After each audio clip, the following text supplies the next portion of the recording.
नमस्ते दोस्तों, मैं हूं अनुज और आप देख रहे हैं शास्त्रार्थ सर्कल, जहां हम बात करते हैं उन टॉपिक्स पे जिन पे हर कोई बात नहीं करना चाहता।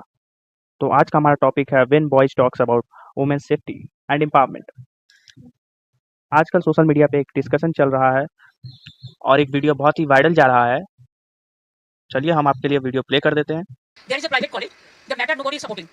You tell me when Odisha, before 3 weeks ago, 3 girls are raped in the sea beach. What action is being taken by the Odisha government? And Bengal, if anything happens, or women, we don't allow anything to be considered as a casual case. It's a serious case we consider. And that girl, it's a shocking. She was studying in a private medical college. So all the private medical college, whose responsibility? How they came out in the night at 12:30. And it happens in the, so far I know, forest area. And 12:30, I do not know what happened. Investigation is on. I'm shocked to see the incident, but private medical colleges also is to take care. इस video पे सबके अपनी अलग अलग opinion हो सकते हैं, तो इसी पे डिस्कशन करने के लिए आज हमारे साथ है हमारे दो मित्र प्रेम नमस्कार, सत श्री अकाल। मैं हूँ प्रेम। और ऋषिकेश। नमस्कार, आदाब, मैं हूं ऋषिकेश। तो डिस्कशन स्टार्ट करते हैं ऋषिकेश से। नमस्कार, मैं ऋषिकेश और आज का पहला सवाल या कहें तो सबसे पहला इंट्रोडक्शन क्वेश्चन ये है कि what does women safety truly means to us boys. तो वुमेन सेफ्टी सिर्फ इतना नहीं होता कि हम उन्हें डेंजर से बचाएं as far as definition says, but ऐसा वर्ल्ड बनाना है हमें जहां उनके लिए डेंजर हो ही ना। बात सिर्फ इसकी नहीं है कि वो रात को कितने देर तक बाहर है, बात इसकी है कि वो रास्ता कितना सेफ था जहाँ वो बाहर है। रियल सेफ्टी का मतलब फ्रीडम होता है, फ्रीडम जीने का, बोलने का, बिना डर के चलने का। और ये सिर्फ वुमेन का इशू नहीं है, ये हम सबका रिस्पॉन्सिबिलिटी है, specially us boys and man, जिनसे उन्हें ज़्यादा थ्रेट फील होता है, कि हम ऐसा माइंडसेट बनाएं जो उनका रिस्पेक्ट करे, उनको रिस्ट्रिक्ट ना करें। क्योंकि सेफ्टी तब नहीं होती जब वो घर के अंदर सिक्योर हो, सेफ्टी तब होती है जब वो दुनिया घूम सके बिना किसी थ्रेट के, सेफ होकर। तो ये मेरा डेफिनेशन है, ये हमारा डेफिनेशन है वुमेन सेफ्टी के ऊपर। तो आगे चलते हैं। प्रेम, आपकी क्या राय है? मेरा राय बिल्कुल सेम है। वुमेन सेफ्टी तो ये है कि हम लोग अपने तरफ से वो कंफर्ट प्रोवाइड करने में दिक्कत फेस ना करना पड़े। और एट द एंड तो मैं ऋषिकेश से बात पूरा सहमत हूँ। मेरा भी यही मानना है कि वुमेन सेफ्टी का मतलब सिर्फ इतना नहीं है कि लड़की बिना डर के रात को घर लौट सके। सेफ्टी का मतलब है एक ऐसा इन्वायरमेंट जहाँ फियर का कॉन्सेप्ट ही ना हो, मतलब जहाँ पे ऐसा फियर होने का कोई बात ही ना हो, जहाँ एक लड़की को अपने कपड़े, टाइमिंग या लोकेशन के हिसाब से डर महसूस ना हो, और मतलब उनके लिए वो मेंटल कंफर्ट हर टाइम हो। अगर एक लड़की अपने वर्क प्लेस पे या फिर कहीं भी काम कर रही है वहाँ पे हो तो उसे सिक्योर फील हो, चाहे वो किसी भी टाइम पे हो।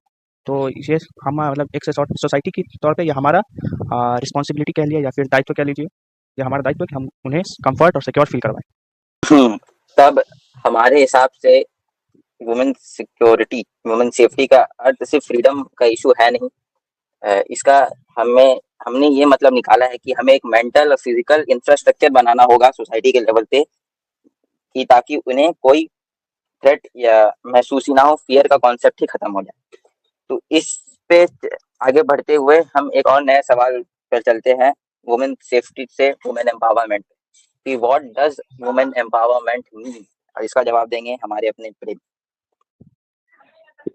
मेरे हिसाब से वुमेन बेसिकली एक चीज है जो वुमेन को इक्वल अपॉर्चुनिटी देता है मेल के साथ कॉम्पीट करने के लिए। पहले के जमाने में देख सकते थे कि वुमेन को चूल्हा चौकी तक सीमित करके रख दिया जाता था, लेकिन आज के समय में वो बिल्कुल नहीं है, वो पूरा अलग है। तो हम लोग ये आज के समय में देख सकते हैं कि मतलब हम लोग को बस एक राइट प्रोवाइड कराना है कि वुमेन भी इक्वली पार्ट ले सकती है। जैसे हम एग्जांपल भी देख सकते हैं, स्मृति मानदाना हो गई, पीवी सिंधु हो गई, मैरी कॉम हो गई। अगर जो हम लोग मोस्टली जो ये सब मूवी देखे हैं, मिशन मंगल, उसमें भी वो जो मिशन मंगल की जो मार्स ऑर्बिटर मिशन की जो मेन हेड थी वो भी एक वुमेन थी। तो बस वुमेन को एक राइट प्रोवाइड कराना है, बाद बाकी वो लोग खुद एक्सप्लेनेशन देगी कि व्हाट इज वुमेन एम्पावरमेंट। और हमारा मेन उसमें पार्ट बनता है कि हम लोग को बस वो एक सेफ एनवायरनमेंट क्रिएट कराना है उस पोजीशन में। तो मेरा तो यही ओपिनियन है। तब अनुज, अब हम ये पूछेंगे कि एम्पावरमेंट तो प्रेम ने बताया क्या है, और आपका भी कुछ ऐसे ही कहना होगा, तो आप इसमें कुछ ऐड करना चाहेंगे? एम्पावरमेंट के बारे में मेरा एक सिंपल थॉट है। एम्पावरमेंट तब होता है जब एक लड़की अपने डिसीजन खुद ले सकती है, बिना परमिशन, बिना किसी फियर के। कहीं भी जाना है, कभी भी जा सकती है, कोई मतलब उस टाइम फियर नहीं होना चाहिए। और मुझे लगता है कि हम बॉयज़ का रोल सिर्फ प्रोटेक्टर का नहीं, एक अलाई का होना चाहिए। मतलब हम साथ खड़े रहें पर कंट्रोल ना करें। बेसिकली दोनों का मेन आपका क्वेश्चन मुझे लग रहा है कि एम्पावरमेंट और ये सिक्योरिटी दोनों में डिफरेंस, सिक्योरिटी या फिर सेफ्टी है, सिक्योरिटी नहीं सेफ्टी, दोनों में डिफरेंस डिफरेंस बस यही है कि सिर्फ सेफ्टी की बात कर रहे हैं तब हमारा रोल प्रोटेक्टर का हो जाता है, और हम अगर सेफ्टी और एम्पावरमेंट दोनों की बात कर रहे हैं तो हमारा रोल जो है वो एक अलाई का हो जाता है। नहीं, देखिए, आपने मेरा एक पॉइंट, ओपिनियन है, हाँ बोलिए बोलिए। सिक्योरिटी और सेफ्टी के बीच में पॉइंट मार्जिन का डिफरेंस होता है, ठीक है, जो हर कोई नहीं समझता है। जो हम एक जैसे आज के समय में जो कंटेंट में देखते हैं ना कि मतलब लड़की कोई कपड़ा पहन जा रही है, उसके ऊपर उसका जो बंदा है या फिर कोई भी कमेंट करता है कि ये सही नहीं है, बाहर में लोग क्या सोचेंगे, ठीक है, जो मोस्टली लोग देखता है। तो इस पे जो आदमी देखता है उसका पॉइंट ऑफ व्यू मैटर करता है। तो देखिए, मेरा यही कहना है कि वो क्यों रोकता है, क्योंकि वो बोलता है कि बाहर में लोग कैसा सोचेंगे। तो क्यों हम लोग ऐसा कर रहे हैं? हम लोग को सोसाइटी को ना समझाना चाहिए कि अपना वो नजरिया बदले, ये बदले। हम लोग दूसरे को क्यों रेस्ट्रिक्ट करें कि वो किस तक सीमित रखें? तो मैं यहाँ पे किसी का पक्ष नहीं ले रहा हूँ, बस मेरा एक पॉइंट ऑफ व्यू है कि हम लोग को सोसाइटी और लड़कों को खुद समझना चाहिए कि कैसे एक बेटर और सेफ एनवायरनमेंट बनाना है, ना कि दूसरे को रेस्ट्रिक्ट करना चाहिए कि उसके अकॉर्डिंग चले, क्योंकि लाइफ एक ही है। तो लाइफ इंजॉय करने का सबको हक है, तो उसके ऊपर डोमिनेट करने का किसी को कोई हक प्रोवाइड नहीं किया गया है। ये इसका ये है तो इस पे डोमिनेट करके इस पे हक लेते, चाहे कुछ भी करेंगे। तो हमें ने यही बात किया, मेन पॉइंट यही आता है कि हमें प्रोटेक्टर नहीं अलाइ होना चाहिए। जब प्रेम ने कहा कि उन लड़कों, उन बॉयफ्रेंड्स का बारे में जो अपने गर्लफ्रेंड को छोटे कपड़े पहनने से मना करती है, तो वो जनरली प्रोटेक्टर बनने का ट्राई करते हैं, अपने आप को हीरो समझाते हैं। पर बात वो है ही नहीं। एक रिलेशनशिप में या एक कहीं भी एक सोसाइटी के लेवल पे एक बॉय एक गर्ल का, चाहे वो अपनी माँ का बात हो, बहन का बात हो, या अपनी बीवी का ही क्यों ना बात हो, उसे एक एलाई जैसा, एक साथी जैसा उनका साथ देना चाहिए। उनकी हर चॉइस में, उनके हर डिसीजन पे उनका साथ देना चाहिए। अगर आप प्रोटेक्टर बन के उनके हर डिसीजन पे चैलेंज करेंगे तो आप अपना सोच उन पे थोप रहे हैं, तब वो फ्री हो ही नहीं पाएंगी। तब वो उसी दलदल में वापस आ जाएंगी जिस दलदल से वो निकलना चाहते थे। जिस दलदल से निकालने के लिए आप प्रोटेक्टर बने, वो वापस उसी दलदल में चल जाएगी जब तक आप एलाई नहीं बनते। तो इससे हमने यही जाना कि एज अ बॉय हमें प्रोटेक्टर नहीं एलाई बनना है फॉर अ फीमेल। बट यहाँ से एक पैराडॉक्स क्रिएट होता है जिसपे हमने बात किया कि क्योंकि अगर हम प्रोटेक्टर बनने जाते हैं तब हम इंडिपेंडेंट वुमेन वाले कॉन्सेप्ट को खारिज करने लगते हैं, जिनसे तब वो वुमेन इंडिपेंडेंट ना होकर, एम्पावरमेंट ना होकर उस छोटी सी चिड़िया जैसी हो जाती जो पिंजरे में बंद है। तो हमने इस सेगमेंट पे बात की एम्पावरमेंट वर्सेस प्रोटेक्शन पे। अब हम आगे बढ़ते हैं। हमें अपने माइंडसेट और अपब्रिंगिंग में क्या चेंजेस लाने चाहिए कि हम प्रोटेक्टर से अलाइ बन पाए? प्रेम, मेरा घर यही में कहना है, प्रोटेक्टर और एलाई में कोई ज्यादा बड़ा डिफरेंस नहीं है। प्रोटेक्टर वो होता है जो एज ए सपोर्ट प्रोटेक्ट करे। जैसे अगर एक एग्जांपल लेते हैं ना, मॉर्टिन का एग्जांपल लेते हैं, ठीक है, अगर हमको मच्छर काटता है तो हम ये तो नहीं ना करते हैं हर समय कि पूरा अपना सारा बदन ढक के सो जाते हैं, ये नहीं करते। उसकी जगह हम लोग क्या करते हैं, मॉर्टिन लगा लेते हैं या फिर मच्छरदानी जो होता है वो लगा लेते हैं। तो ये एक प्रोटेक्टर हुआ। अब ठीक है, और ये तो नहीं कर लेते कि उसकी जगह अपने पूरे शरीर को बांध लिए, चादर वादर से लपेट लिए। तो मेरा तो ये मानना है कि हम लोग बस उसका एक सॉल्यूशन ढूंढे, खुद को समझाए, उस हिसाब का एक एनवायरनमेंट क्रिएट करे कि प्रोटेक्टर वाला वो काम करे, उसपे रेस्ट्रिक्ट ना करे, हम लोग उसके हिसाब से खुद को ना वो जिए। मेरा ये मान। अनुज, कि हमें घर में लड़कों को क्या सिखाना चाहिए कि जिससे वो ये सोच अपने अंदर ला पाए? जैसे प्रेम ने कहा, सेफ्टी सिर्फ फिजिकल प्रोटेक्शन नहीं है, मेंटल कंफर्ट भी है। अगर लड़की अपने वर्क प्लेस पे है तो हमें मतलब लड़कों को ये सिखाना चाहिए कि वो हम कैसे उन्हें कंफर्ट फील कराएं, ठीक है। जैसे कि जब तक हम अपने बिहेवियर, कन्वर्सेशन और रिएक्शन में वो रिस्पेक्ट और नहीं लेके आएंगे तब तक सेफ्टी और एम्पावरमेंट दोनों एग्जिस्ट करने में बहुत ही प्रॉब्लम होगा। मतलब जब तक हम लोग उन्हें हर रिस्पेक्ट से बातें नहीं करेंगे, उन्हें अलाई जैसा फील नहीं कराएंगे, तब तक हमें एम्पावरमेंट मतलब सिर्फ थ्योरी रह जाएगी, प्रैक्टिकली पॉसिबल नहीं है। मैं थोड़ा फंडामेंटल लेवल पे जाऊंगा, स्कूल कॉलेजेस की बात करूंगा। मेनली स्कूल जो कोएड नहीं होते हैं उनमें बॉयज का सोच थोड़ा अलग होता है।